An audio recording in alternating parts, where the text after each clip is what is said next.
Hello there, today's topic is about factorial and the combination and binomial formula.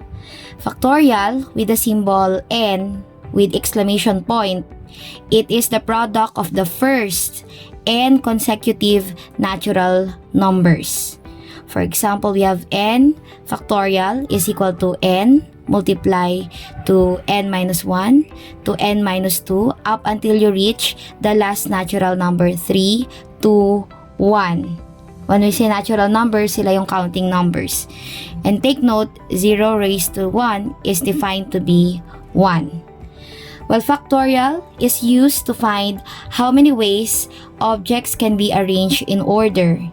In a factorial, all of the objects are used and none of the objects can be used more than once. An example is arranging books on a shelf. Let's have an example. 1 factorial is equal to 1. 5 factorial. So, lahat ng mga counting numbers or natural numbers na mas maliit sa 5. 5 times 4 times 3 times 2 times 1. And using the calculator, the product is 120 kasi it's a product. 7 factorial, mag-start tayo sa 7 times 6 times 5 times 4 times 3 times 2 times 1 is equal to 5,040. So, ganyan lang kadali until ma-reach natin yung 1. For example, meron tayo ditong operation, 8 factorial divided by 5 factorial. So, ang gagawin lang natin dyan, ilalagay natin ang 8 times 7, yun ang susunod, 6 times 5. Okay, remember, dahil 5 factorial yon, kapag in-expand natin, ay pareho na rin sa 5 factorial dito. So, kahit hindi na natin ituloy ng 4 times 3 times 2 times 1, kasi ganun din yung nasa denominator. Mas madali kung ika-cancel na natin ng ganyan ang itsura. And then, we will get the product. So, by the calculator, 8 times 7 times 6 is equal to 336. So, ganun lang kadali. Okay? Next one, we have 9 factorial divided by 4 factorial. So, magiging 9 times 8 times 7 times 6 times 5 times 4. We will stop at 4 kasi yun din lang yung nasa denominator. Para kahit hindi na natin expand yung 4 factorial sa denominator. Ayan siya. So, ika-cancel na lang natin to. And then, we will multiply the remaining numbers on the numerator. So, using the calculator, we have 9 times 8 times 7 times 6 times 5. Kasi hanggang 5 na lang yon. Press equals. So, the answer is 15,120. Ganun lang kadalang factorial. It's a product. Again, ito na yung sagot. 15,120. Let's now proceed to combination. Kapag sinabi nating combination, yun yung pagpili ng mga objects ng walang order. Real life example nito, magpapagawa ka ng shake sa isang shake parlor that has 10 different fruits and you want to buy one order with 3 different flavors. How many different selections are possible? Wala namang order kung ang unahing ilalagay ay banana, orange, apple, pineapple, strawberry, mango, or whatnot. Kahit anong mauna doon na ilalagay mo na fruit, it doesn't matter kung ano yung nauna. Okay? Kahit kasi magmi-mix lang din yon. So, ganun ang combination. You gonna pick 3 fruits from 10 fruits nang walang order. So, yun ang combination. Ang formula niya ay symbol capital letter C. Ito, combination of N taken R at N. So, yung N, ito yung pinagkuhanan mo at yung R, yun yung kukunin mo. Is equal to N factorial all over R factorial quantity N minus R factorial. Let's have an example. In a group of 10 people, parang ganito din siya, di ba? 3 iPhone 14 will be given as prizes.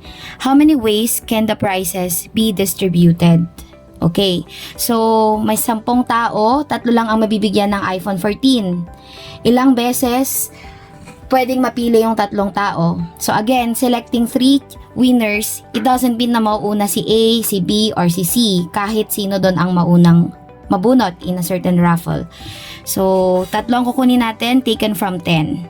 Rn is equal to 10 and an R is equal to 3. We can use the formula n factorial all over R factorial, quantity n minus R factorial. So, yung n natin ay 10. All over, ang R natin ay 3 factorial, and then yung n minus R, that is 10 minus 3 factorial. Okay, so ito may factorial pala yan. 10 factorial, or ilagay mo lang muna natin yung 10, isolve na natin yung nasa baba muna. What is 10 minus 3? That is 7 factorial. Okay, so 10 factorial yan. So when we expand, 10 times 9 times 8 times 7. We will stop at 7 para madali na lang mag-cancel out kasi may pareho siyang 7 factorial in the denominator. So 3, expand natin to. 3 times 2 times 1. Dalawang factorial yung nasa denominator. So dalawang i-expand natin. Pero yung 7, hindi na natin siya expand para direct cancellation na lang sa numerator. Kakancel natin to at ito. And wait a minute, meron pa tayong pwedeng cancel. 3 sa 9. So, both i-divide mo sa 3. Ito magiging 3, ito magiging 1 na lang. Yung 10 tsaka 2. Ito magiging 5 at ito magiging 1 na lang. And the rest, pwede ka nang mag-proceed. 5. So, press natin siya sa calculator. 5 times 3 times 8. Yun na lang yung natira. Tatlong number na lang yung natira sa numerator. Okay, nakikita nyo ba? 5 times 3 times 8 is equal to 120. At yung nasa baba, 1 times 1 times 1. So, 1 na lang yon. Or, ang sagot na lang dito ay 120 ways to choose kung sino yung tatlong lucky winner for the prizes of iPhone. So, ganun lang kadali yung factorial. So, ilan ang pinipili? 3. Ilan ang pagpipilian? 10. And then you follow the formula. And then follow the cancellation para mas mabilis tayong mag-divide. And that is the answer. Combination where order is not important. The binomial formula naman, it is related to our previous topic. So, instead na mag-expand tayo, maghapon, meron na tayong formula dito na pwedeng gamitin. So, we will use the summation concept. This is the binomial a plus b both raised to n is equal to summation of n and k such that k starts to 0 up to n. This one is the coefficient and this one is the power. Okay, remember? Ito ang ating coefficient at yung isa naman yung power. So, to determine the power of the variables, n minus k, tapos dito naman b raised to k. So, eto tayo sa formula for the R term in a binomial expansion. Dito natin makikita kung paano to gagamitin because these two are related. If we have the binomial a plus b both raised to n is equal to n r minus 1 multiply to a raised to n minus r plus 1 b r minus 1. Yung formula na to, given na to. Okay? You're gonna use this formula. For example, find the fifth term in the expansion x plus y, both of them raised to 16. So, kapag in-expand natin yan, 1 to 16, we will have all day, di ba? Abutin tayo ng isang araw para ma-expand yan. But by using the formula, masya-shortcut yan. So, how do we solve this? Ano yung ating binomial? X tsaka y. First, kailangan natin ma-identify ano ang ating n at ano ang ating r. So, ang n natin ay meron tayong 16 na expansion, 16 times of expansion. Pero ang tinatanong lang dito ay fifth term. So, ang kukunin lang natin ay yung fifth term or ilalagay natin dito ay 5. So, kapag ginamit natin yung formula, ilalagay lang natin dito yung binomial. Kung ito a plus b, ang binomial natin ay x plus y. X plus y, tas lagay lang natin dito yung 16 is equal to, ano ang ating n? 16. Follow natin yung formula. 16, ano ang ating r? That is 5 minus 1. At ano ang ating powers? So, yung a ay yung first term. Ang ibig sabihin ng a yung first term. Ang first term natin ix at ang second term natin are biy. So papalitan lang natin yung mga values dyan. Palitan natin yung a, b, pati yung mga nasa exponent. Ang a natin ay x, ang n natin ay 16, minus ang r natin ay 5 plus 1. Ayan, pina-follow lang natin yung formula. Our b is y. And then, the exponent r is 5 minus 1. To solve further, 16, 5 minus 1 is 4. So, x, 16 minus 5 is 11. 11 plus 1 is 12. Y raised to 5 minus 1. 5 minus 1 is 4. Alam na natin yung mga variables natin, pero hindi pa natin alam yung value ng ating coefficient, 16,4. At babalik tayo dito sa ating combination formula. Kukunin natin yan. Okay? So, ang formula natin dyan, 16,4. So, magiging C, 16. Silalagay natin dito yung 4. Okay? Kaya, magiging, follow lang natin yung formula na ganito. So, n factorial yung mauuna, ibig sabihin 16 factorial yung nasa taas. And then r, so ito ay magiging 4 factorial. Quantity, ang n natin ay 16, minus 4 pa din yan, factorial. Solve lang natin, 16 factorial divided by 4 factorial. 16 minus 4 is 12 factorial. Okay, so expand na natin siya. 16 times 15 times 14 times 13 times 12 factorial. Doon tayo mag-end. And then expand natin yung 4. 4 times 3 times 2 times 1. And then lagay natin dito yung 12 factorial. And then cancellation tayo para mabilis. Yan, makakancel yung dalawang yan. Ito, makakancel dito, magiging 4 na lang.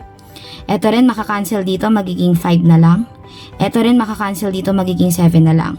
So, if we're going to multiply 4 times 5 times 7 times 13, magiging, tuloy lang natin dito, 1,820 divided by, ano yung nasa baba? Wala na, divided by 1. So, ang numerical coefficient na hinanap natin ay 1,820. So, ang final answer natin dito ay 1,820. And then, itatabi lang natin yung ating variables with their powers. So, that means, ang fifth term ng binomial na to ay 1,820 x raised to 12 and y raised to 4. Another example for the binomial expansion is to find the fourth term of the expansion x minus 2 raised to 20. So, ano ang ating n? 20. Kasi 20 times natin siya i-expand. At ano ang kukunin lang natin is fourth term. Kaya lalagay natin ang r natin into 4. So, this is the formula again. Susundan lang natin yan. Substitution. Lalagay natin dito yung given na binomial. X minus 2 raised to 20 is equal to, ano yung ating n? 20. And then yung r natin, 4 minus 1 agad, 3 na lang yan. At yung a, ang ibig sabihin ng a ay ito. At yung b naman, yung second term. So, ang a natin ay x. Ang magiging exponent niya, n, lalagay natin dito yung 20 minus 4 because that's the r, plus 1. Ang b naman natin ay negative 2. Don't forget yung sign ha. I-erase natin siya sa exponent na. So, r minus 1, magiging 3 na siya. And then, let's solve it further. 20 3, nadyan siya, x. 20 minus 4 is 16. 16 plus 1 is 17. And then, negative 2 times negative 2 times negative 2. Kasi may 3 siya na exponent. So, magiging negative 8. Ayan. And take note, eto, the way to solve it is using combination formula. So, combination of 20 taken 3. Tatlong kukunin natin. Ang n natin ay 20. 20 factorial all over. R natin ay 3 factorial. 20 minus 3 factorial So, 20 factorial all over 3 factorial is 20 minus 3 is 17 factorial. Okay, so solve na natin siya. 20 times 19 times 18 times 17. So, pwede na tayong mag-end sa 17 kasi may factor tayo sa denominator na 17 factorial. Yung 3 expand natin siya. 3 times 2 times 1 times 17 factorial. Ayan siya yung factorial. So, pwede na natin tong i-cancel out kasi pareho lang naman sila. And then, eto pwede pa rin tayong mag-reduce. 20, i-reduce natin ng dalawa, magiging 10 na lang to. Yung 3, pwede siya sa 18. Ito magiging 1, magiging 6 na rin yung 18. Okay? And then, proceed na tayo sa solving. Solve na natin yung naiwan sa numerator, that is 10 times 19 times 6. And then, wala na tayong naiwan sa baba. So, magiging, nagkaroon tayo ng syntax error.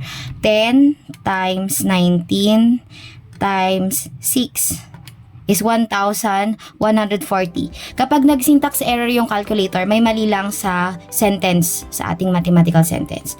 Ito, ibabalik natin dito, 1,140. Take note, kailangan natin siyang i-multiply sa negative 8. So, ito na yung isa. Kasi pareho na silang constant ngayon. So, multiply to negative 8. So, the answer is negative 9,120 x raised to 17. Here is the answer for the binomial expansion. Ito daw ang pang fourth term. Imagine kapag in-expand mo up to 20 para lang makuha to. But by using the formula of binomial expansion and combination, masasolve lang natin siya in a few minutes. Lastly, let's proceed to rewrite each series as a sum. Para lang ito yung previous topic na summation. I-rewrite lang natin sila and then we're getting their sum. This is how we read this one. Summation of 20 minus n squared. N is equal to 1 up to 4. Okay. So, ganito lang. Substitute lang natin siya. Quantity 20 minus, ano yung n natin? Nag-i-start siya sa 1. So, 1 squared. And then, plus, kasi ito ay summation. 20 minus, after ng 1, susunod doon yung 2. Raised to 2. Plus, 20 minus, after ng 2, 3 naman. Raised to 2. Plus, quantity 20 minus, lastly, 4. Kasi 1 raised to 4. 1, 2, 3, 4. 4 raised to 2. Take note of the exponent. Kailangan nating expand yan. 20 minus 1. Kasi 1 times 1 is 1. Plus 20. What is 2 raised to 2? That would be 4. Plus 20 minus 3 squared is 9. Plus 20 minus 4 squared is 16. 20 minus 1 is 19. 20 minus 4 is 16. 20 minus 9 is 11. And 20 minus 16 ay 4. So, kapag pinag-add natin silang lahat, 20. So, ang sum lang nitong 19 plus 16 plus 11 plus 4 ay 50. So, that is how you rewrite the series as a sum. Okay? How to find the first 3 terms in the expansion. This time, 3 terms ang kukunin natin. So, we have the binomial quantity x plus 3y raised to 9. Gagamitin pa rin natin tong formula for binomial expansion and combination. So, dito tayo sa first term. Ang n natin dito ay 9. Tapos, ang r natin ay 1. So, by using the formula, 9, r minus 1. So, that is 1 minus 1. Okay, 1 minus 1 yan. And then, ang a natin, ang first term natin, ito yung ating a. This is our b. Okay? Base dito sa formula. Ang a natin ay x raised to 9 minus 1 plus 1. At ang ating b ay 3y. Ang 3y, r is 1 minus 1. Okay. 9, 1 minus 1, magiging 0 ito. X, 9 minus 1 is 8. Plus 1 ay magiging 9 pa din siya. 3y raised to 1 minus 1 is 0. Or, ito ay magiging equal into 1 na lang siya. Let's proceed to getting the combination. Ito. So, magiging 9 taken 0 at a time. So, dahil wala tayong kinuha, tignan lang natin yung kakalabasan. 9 factorial, 0 factorial, 9 minus 0 factorial. Take note, ang 0 factorial ay equal to 1 din. Okay? So, ito magiging 9 factorial. Ito magiging 1 na siya. Times, ang 9 minus 0 ay 9 factorial pa rin siya. So, 9 factorial divided by 9 factorial is equal to 1. Dahil pareho lang siya. So, since 1 ang ating numerical coefficient 1 and then x raised to 9 and then yung 3y raised to 0 naging 0 na ay naging 1 na siya rather, or ang ating first term ay x raised to 9. Yan ang ating first term. To get the second term naman, ang n pa rin natin ay 9, pero ang r since second term ang hinahanap 2 na siya. Using the formula 9, i-direct na lang natin, or sige ilagay ko lang 2 minus 1. Ang a ulit natin ay x raised to 9 minus 2 na ngayon yung r natin, kaya 2 yan, 1. Tapos ang b natin ay 3y pa din. 3y kasama yung 3 ha, take note na i-erase natin sa exponent, 2 minus 1. Solve 9, 2 minus 1 ay 1. X, 9 minus 2 ay 7 plus 1, 8 na siya. Yung 3y naman, magiging 3y pa rin siya kasi 2 minus 1 ay 1. Take note natin to. So, solve natin using combination. Combination of 9 taken 1 at a time. 9 factorial all over 1 factorial. Quantity 9 minus 1 factorial is equal to 9 factorial all over 1 factorial is 1 times yung 9 factorial natin ay magiging 8 factorial.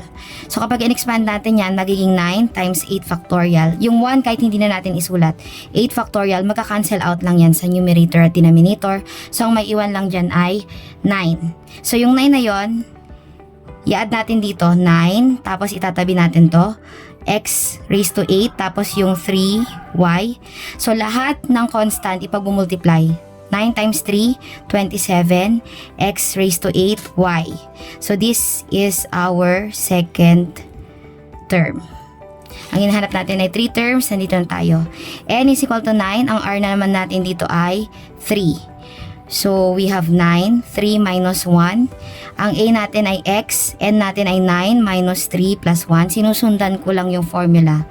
So, ang ating b ay 3y. O, huwag natin kakalimutan yung 3. Raised to 3 minus 1. 9, 2 na ito, x. 9 minus 3 is 6 plus 1 ay 7. Yung 3y naman, mariraise na siya sa 2.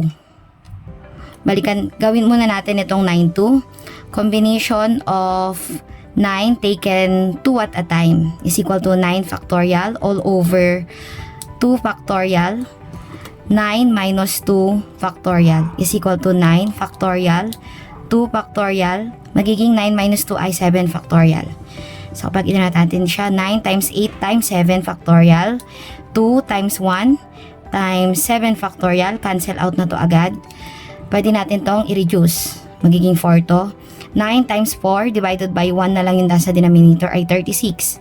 So, kapag isolve natin dito, meron tayong 36 as the numerical coefficient. Tapos, i-bring down natin yung iba nating variables. 3y raised to 2, ilan yon? 3 times 3 ay 9. And then yung y, magkakaroon siya ng exponent na 2.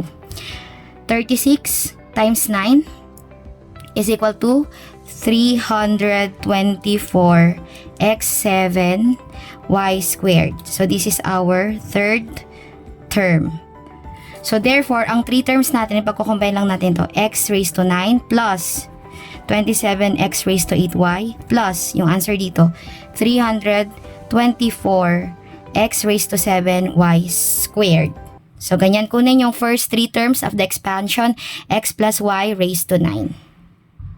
And 3 plus 1 plus 11 plus dot plus 4 minus is equal to n to the quantity n plus 1 using mathematical induction. So, first one, we need to show that n equal to 1 is true. So, anong gagawin natin? Isa-substitute natin yung 1 sa lahat ng n at ito lang ang i-consider natin. So, lalagay natin yan si 4n minus 1 is equal to n. 2 times 2n plus 1. Sa-substitutean natin yan ng 1. So, lahat ng n, papalitan natin ng 1. Let's see. 4 times 1 is 4 minus 1. Bring 1. 2 times 1 ay 2 plus 1 ay 3. So, let's see. 4 minus 1 is equal to 3 and 1 times 3 is 3. So, that is true. Step 2 na kailangan nating i-assume that P of K, ito siya, is true. Or, ang gagawin lang natin dyan, n is equal to k. Papalitan natin lahat ng n dito into k. So, instead of writing 4k, lalagay natin, for n, lalagay natin k minus 1, k, t, 2k, plus 1. Ganyan lang gagawin natin. And take note for this, kailangan natin yan mamaya. Step 3. Kailangan nating ma-show, we then show that P, K plus 1 is also true. Dapat true siya. Paano? Papalitan natin lahat ng K plus 1. So, meron tayo ditong 3 plus 7 plus 11 plus plus. Instead of writing K dyan, magiging 4. K plus 1 minus 1. Ayun, nag-transform siya. Yung naging K plus 1 na. Okay? Or, n is equal to K plus 1. Is equal to K. Ayun siya. K plus 1, nagdagdag tayo ng plus 1 dyan. Tapos, ito, imbis na 2K plus 1 na yan. 2 quantity K 1 plus 1. Iba pa yon. Okay, ayan na siya. Next thing, 4K plus 4. I-distribute lang natin, minus 1. Ito, kopyahin lang natin to dito. 2K plus 2 plus 1. So, meron tayo ditong 4K plus 3 is equal to quantity K plus 1. Tapos, ito magiging 2K plus 3 na siya. So, ang gagawin lang natin dito for the step 4, etong portion na ay papalitan natin neto. So, bibring down natin tong K, ito, quantity 2K plus 1. Plus, ito na, bring down na natin. 4K plus 3. Dapat maging equal siya dito. Yan, bringing down lang natin. Yan. Dapat yung left side at saka right side ng equation ay maging equal. So, isolve muna natin yung left side of the equation. LS. Okay. K, 2K, transfer muna natin. 1, 4K, plus, may plus doon, 4K plus 3. Okay. Dapat equal siya sa right side mamaya. Distribute natin tong K. K times 2K, magiging 2K squared. K times 1, magiging K. Plus 4K plus 3. So, pwede natin ipapun yung mga similar. K plus K, magiging 5K yan, plus 3. Ngayon, ito na ay trinomial. Ifa-factor natin siya. Magkakaroon tayo ng dalawang binomial. 2K yung isa dito, ito naman ay K. Kasi yun ang factors ng 2K squared. Mag-isip tayo ng factor ng 3 na kapag pinag-multiply natin dito sa may 2K, ay magiging 5 ang result. So, in case, try natin yung dito at 1 kasi ang factors ng 3 ay 3 times 1. 3 times K, 3K. 2K times 1 ay magiging 2K. So, kapag pinag-add yan, lalabas yung 5K. Therefore, ito yung factors na hinahanap natin. So, isusulat lang natin. Ito na ngayon yung value ng left side natin. Magiging 2K plus 3, K plus 1 is equal to K plus 1, 2K plus 3. Are they equal? Yes, they are true. Therefore,